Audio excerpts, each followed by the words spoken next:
আমরা সেই দল, যেই দল এই দেশে স্বাধীনতার ঘোষণা করেছিল তার প্রতিষ্ঠাতা শহীদ প্রেসিডেন্ট জিয়াউর রহমান।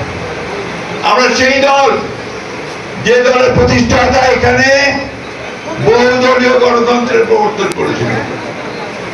আওয়ামী লীগ বড় বড় কথা বলে, শেখ মুজিব তো একদলীয় শাসন ব্যবস্থা বাকশাল করছিল, মানুষের সব অধিকার কেড়ে নিয়েছিল, পত্র পত্রিকা বন্ধ করে দিয়েছিল। এই যে আজকে অসংখ্য মিডিয়া দেখতে পাচ্ছেন, এই মিডিয়া সব বন্ধ করে দিয়েছিল। শুধু 4টা থাকবে, তার বেশি থাকবে না। মানুষের মৌলিক অধিকারগুলোকে হরণ করে দিয়েছে, আমার সুযোগ সুবিধা বন্ধ করে দিয়েছে। সেই অবস্থা থেকে শহীদ প্রেসিডেন্ট জিয়াউর রহমান বহুদলীয় গণতন্ত্রকে ফিরিয়ে নিয়ে এসে মানুষের বাক স্বাধীনতাকে ফিরিয়ে দিয়ে, কথা বলার স্বাধীনতাকে ফিরিয়ে দিয়ে, সংবাদপত্রের স্বাধীনতাকে ফিরিয়ে দিয়ে নতুন সুযোগ সৃষ্টি করেছিলেন, অর্থনীতিকে খুলে দিয়েছিলেন। প্রতিযোগিতা করা যাবে। এই যে ভাইয়া, ও ভাইয়া আপনি আসবেন,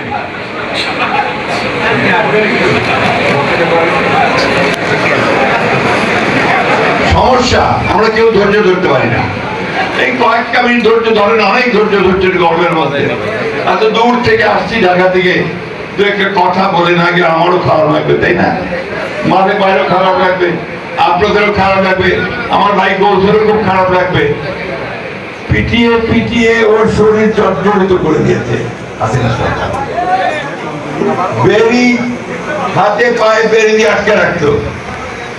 এই অত্যাচার নির্যাতন সহ্য করে আমরা এই জায়গায় বন্ধুদের সামনে আমাদের একটাই কথা, আমরা একটা গণতান্ত্রিক বাংলাদেশ চাই।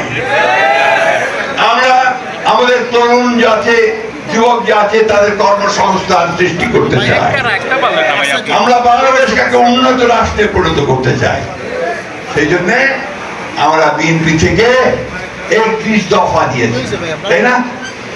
কি শুনছেন 31 দফার কথা? মনে হয় না, জোরে বলেন না তো। এই 31 দফা নিয়ে আমাদের নেতারা কিন্তু আপনাদের ঘরে ঘরে গেছে, প্রত্যেক ইউনিয়নে থানায় থানায় গেছে, তাই না? বোঝানোর চেষ্টা করছে। এই 31 দফার মধ্যেই আছে বাংলাদেশের ভবিষ্যৎ। এইবার 31 দফার মধ্যেই আছে নতুন বাংলাদেশের স্বপ্ন, যে স্বপ্ন আমাদেরকে সামনের দিকে এগিয়ে নিয়ে যাবে। আমরা কি চিরকাল দরিদ্র দেশ হয়ে থাকবো? আমরা কি চিরকাল সেই নিচে পড়ে থাকবো? আমরা সামনের দিকে এগোতে চাই। এবং এখন আমাদের ছেলেরা তৈরি হয়ে গেছে, তারা এখন সামনের দিকে এগোতে চায়। সেই জন্যই বিএনপিকে সেই দায়িত্ব নিতে হবে, যে সেই নেতৃত্ব দিতে হবে, যে নেতৃত্বের মধ্য দিয়ে একটা নতুন বাংলাদেশ আমরা তৈরি করতে পারি। বন্ধুগণ, আমরা সেই বাংলাদেশ দেখতে চাই যে বাংলাদেশের স্বপ্ন শহীদ প্রেসিডেন্ট জিয়াউর রহমান দেখেছিলেন। যে বাংলাদেশের স্বপ্ন নিয়ে তিনি খাল কেটেছিলেন গ্রামে গ্রামে গিয়ে, যে বাংলাদেশের স্বপ্ন নিয়ে তিনি সমস্ত মানুষের মধ্যে গান গেয়ে বেরিয়েছিলেন।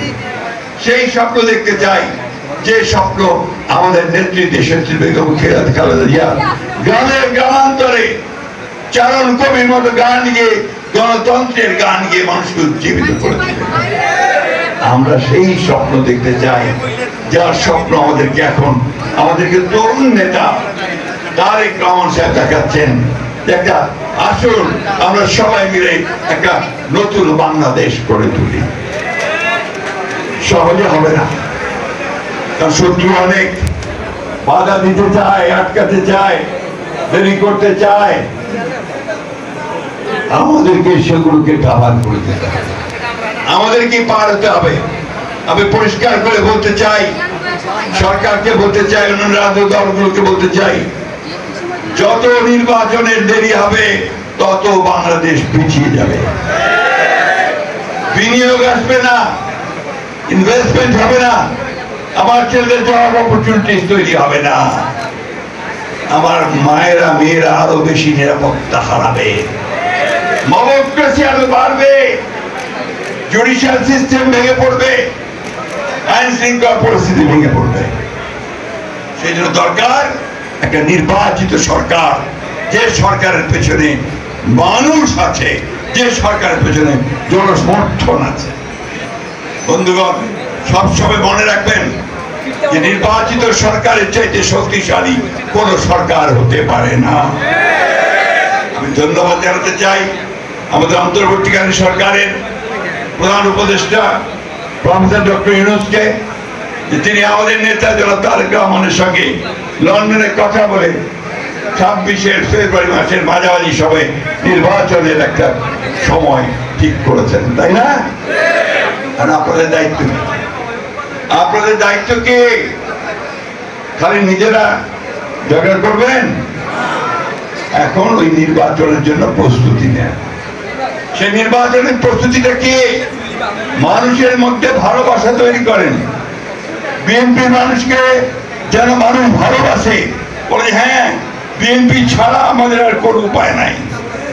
এই জিনিসটাকে আমাদেরকে তৈরি করতে হবে বন্ধুগণ। এবং সেই জন্য আপনারা কম ত্যাগ স্বীকার করেন নাই।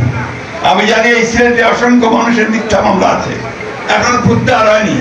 আমি জানি এই সিলেটে অসংখ্য আমার ছেলেরা, আমার নেতারা, তারা মামলা খেয়েছে, তারা কারাগারে গেছে, জেলে গেছে, অনেকের সংসার নষ্ট হয়ে গেছে, ব্যবসা নষ্ট হয়ে গেছে। স্বপ্ন তো আমাদের একটা আছে, সেই স্বপ্ন হচ্ছে যে আমরা একটা নতুন বাংলাদেশ করব যেখানে এই সমস্ত অন্যায় থাকবে।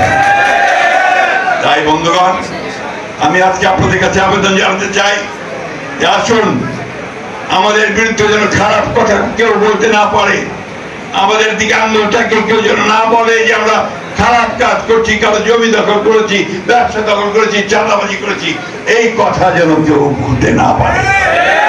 ঠিক কিনা বলেন? সবাইকে আমাদেরকে ঐক্যবদ্ধ হতে হবে।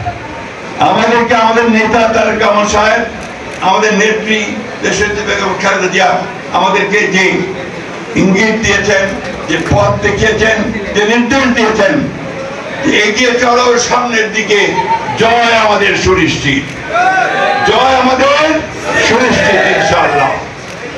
আবারও আমি সিলেটের নেতৃবৃন্দকে ধন্যবাদ জানাতে চাই যে তারা আজকে এই সভাটা আয়োজন করে সুযোগ করে দিয়েছেন আপনাদের সঙ্গে আমাদের মিলিত হবার।